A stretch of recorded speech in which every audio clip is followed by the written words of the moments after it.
मेरे प्यारे बच्चे और बच्चियां, जय स्वामीनारायण। हम टॉपिक पढ़ रहे थे नशीले द्रव्यों वाला, ठीक है। तो ये नशीले द्रव्यों वाला लास्ट एक टॉपिक बाकी है, वो आज हम खत्म कर देते हैं। आज ये चैप्टर खत्म हो जाएगा। तो आओ पढ़ते हैं पेज नंबर 105। 105 पे जो टॉपिक है नशीले द्रव्य के व्यसन की समस्या हल करने के उपाय। ये जो नशीले द्रव्य जो हमारी युवा पीढ़ी को बर्बाद कर रहे हैं, उसका हल करने का जो उपाय है, इसके बारे में हम पढ़ेंगे। तो एक तो कानून प्रतिबंध एक उपाय है और दूसरा उपचारात्मक उपाय, ठीक है। तो दोनों के बारे में चर्चा करेंगे। विद्यार्थी मित्रों, उपयुक्त कारणों से आपको समझ में आया होगा कि व्यक्ति, समाज और राष्ट्र पर नशीले द्रव्यों के व्यसन की समस्या से किस विघटनकारी परिस्थिति का निर्माण होता है। यदि इस समस्या पर नियंत्रण नहीं पाया गया अथवा उसकी तस्करी पर प्रतिबंध लगाया न जाए तो समाज और राष्ट्र को उसके विघातक परिणाम का सामना करने के लिए तैयार रहना पड़ेगा। क्योंकि ये नशीले पदार्थ से, ड्रग्स है, दारू है, सिगारेट है, जो भी है, ये सबसे कहीं ना कहीं हमारे शरीर को नुकसान है। तो इससे हमारी युवा पीढ़ी बर्बाद हो जाएगी। तो इसका हमारे भारत में से वो कम हो जाए, हल हो, ठीक है। व्यसनों की समस्या, उसके लिए कुछ ना कुछ करना पड़ेगा। तो कौन कौन से कदम हम उठा सकते हैं, इसके बारे में यहाँ पे पढ़ेंगे। इसमें पहला है नशीले द्रव्य के उपयोग पर प्रतिबंध लगाने के कानून। भारत सरकार ने कानून बनाया है, ऐसे नशीले द्रव्य का प्रतिबंध किया है। तो कौन कौन से कानून है, आओ देखते हैं। नशीले पदार्थों के व्यसन की समस्या को रोकने के लिए समय समय पर अनेक महत्वपूर्ण कानून बनाए गए हैं। 1930 में डेंजरस ड्रग्स एक्ट बनाया गया, जो नशीले द्रव्यों की संपूर्ण श्रृंखला पर नियंत्रण लगाने के विस्तृत कानूनी व्यवस्था का एक्ट था। बॉम्बे प्रोहिबिशन एक्ट 1949 की कुछ व्यवस्थाओं के अनुसार दारू के उत्पादन पर, दारू बनाने की भट्टी बनाने पर, दारू की बिक्री, नशा पैदा करते द्रव्यों का आयात निर्यात, तस्करी, बिक्री, उत्पादन आदि पर, ताड़, अफीम, चरस आदि के उत्पादन बिक्री पर प्रतिबंध लगाया गया। तो दारू, चरस, फिर गांजा का नाम भी सुना होगा, अफीम, ये सब व्यसन नशीले द्रव्य है। उसका उत्पादन करते हो, बिक्री करते हो तो सजा की जुगवाई है। ऐसे गैर कायदे से तो सब होता ही है, लेकिन सरकार ने तो कानून बनाया है, इसका योग्य उपयोग तो हमारी युवा पीढ़ी बच सकती है। 1961 में सिंगल कन्वेंशन की व्यवस्था के संदर्भ में चिकित्सा और वैज्ञानिक उपयोग के लिए खसखस के पौधों की बुआई और अफीम के उत्पादन के क्षेत्र पर सतत नियंत्रण लगाया गया। 1978 में दी ओपिनियन एक्ट के अधीन अफीम के गैर कानूनी उत्पादन, हेराफेरी, अफीम रखने पर, उसके संग्रह और वितरण तथा बिक्री पर उससे संलग्न कार्रवाई के संदर्भ में नियंत्रण लगाए गए थे। सन 1985 में the narcotic drugs and psychotropic substances act बनाया गया। यह कानून नशीले पदार्थों की खेती पर प्रतिबंध लगाता है। यह कानून किसी भी नशीले पदार्थ के उत्पादन, बिक्री, कब्जा, खरीदी, हेराफेरी, संग्रह, उपयोग, आयात निर्यात पर प्रतिबंध लगाता है। इस कानून के उल्लंघन पर 10 वर्ष की सख्त कैद, जिसे 20 वर्ष तक बढ़ाया जा सकता है। इसके उपरांत इस कानून के अंतर्गत 1 लाख दंड की रकम को 2 लाख रुपए तक बढ़ाया जा सकता है। तो ऐसी अलग अलग सजा की जोगवाई भी सरकार ने की है, ठीक है। लेकिन इसका ढंग से उपयोग हो तो, बाकी ऐसे कानून तो होते हैं कागज पे, लेकिन अमल नहीं होता है, इसलिए इसका बढ़ावा होता चलता है। अभी दूसरा है उपचारात्मक कदम। उपचारात्मक कदम सरकार ने ऐसे कौन से कदम उठाए हैं, तो उसके बारे में पढ़ते हैं।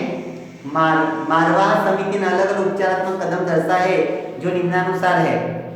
राष्ट्रीय विकास योजनाओं के साथ संकलित ऐसे मद्यपान और नशीले द्रव्यों के दुरुपयोग विरोधी शैक्षणिक योजना बनाई।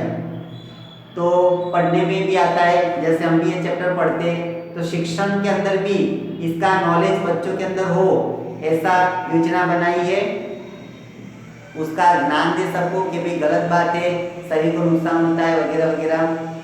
विद्यार्थी मित्रों, युवकों, मजदूरों, स्थानांतरकर्ताओं, आदिवासियों आदि को इस समस्या संबंधी जानकारी देना। तो मजदूर वर्ग होते हैं, उसमें प्रमाण ज़्यादा होता है, तो वो लोगों को जानकारी देना, ये भी उपचारात्मक कदम है, ऐसा भी करना चाहिए, ताकि इसकी क्या है कि जो व्यसन के सब लोग मुड़ते हैं वो कम हो। नशा मुक्ति केंद्रों की स्थापना करनी और मद्यपान तथा नशीली दवाओं के व्यसन की समस्या को से संबंधित समिति की रचना करनी।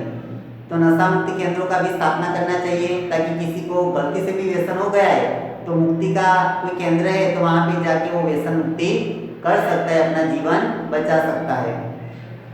जनसंख्या के विविध समूहों में नशीले द्रव्य और मद्यपान उपयोग से जुड़े प्रभाव का तथा समस्या निवारण के कदमों का सातत्यपूर्ण मूल्यांकन करना।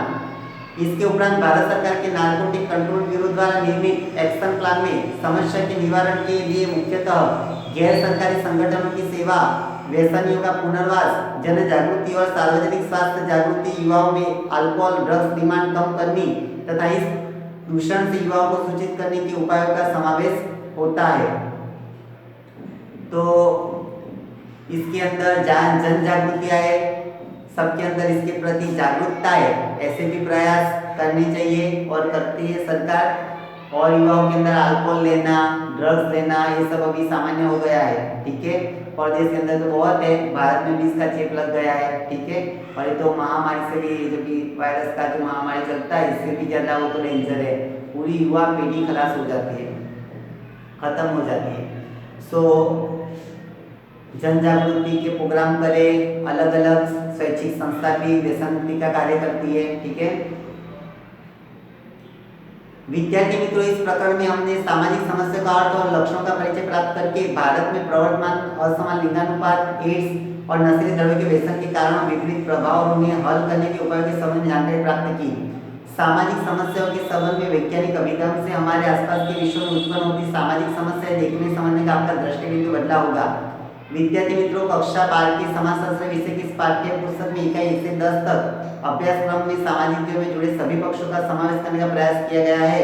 सामाजिक सांस्कृतिक वैविध्य भारत की महत्वपूर्ण पहचान है। भारत की महत्वपूर्ण पहचान के समान सामाजिक सांस्कृतिक वैविध्य का परिचय स्त्री सशक्तिकरण, संस्कृतिकरण, पश्चिमीकरण, उदारीकरण, विविध सामाजिक आंदोलन और संचार माध्यमों के सामाजिक प्रभाव जैसे समग्र प्रभाव की समझ देती है। पाठ्य पुस्तक आपके समाज ज्ञान में अभिवृद्धि करेगी। तो लास्ट के 2 पैराग्राफ तो ऐसे दिए, वो तो कुछ पढ़ने की जरूरत नहीं है, इसमें तो ऐसा ही बोला है कि भाई सरकार ने ऐसा प्रयास किया है कि आपको जनसंचार माध्यम से लेके समाज की सांस्कृतिक की जो समस्या है, ठीक है, और वो सबके बारे में आपको 1 से 10 पार्ट तक नॉलेज दिया है, ठीक है। तो यहाँ पे पार्ट खत्म होता है, उसका स्वाध्याय आपको लिखना है, तो आप लिख देना आपके नोटबुक के अंदर। ऐसे तो ये स्वाध्याय के अंदर सब चैप्टर आईएमपी है, एक सब क्वेश्चन आईएमपी है, लेकिन सबसे आईएमपी क्वेश्चन कौन कौन से है वो मैं आपको बता देता हूँ। तो पहला जो है असमान लिंगानुपात के कारण, वो मोस्ट आईएमपी है।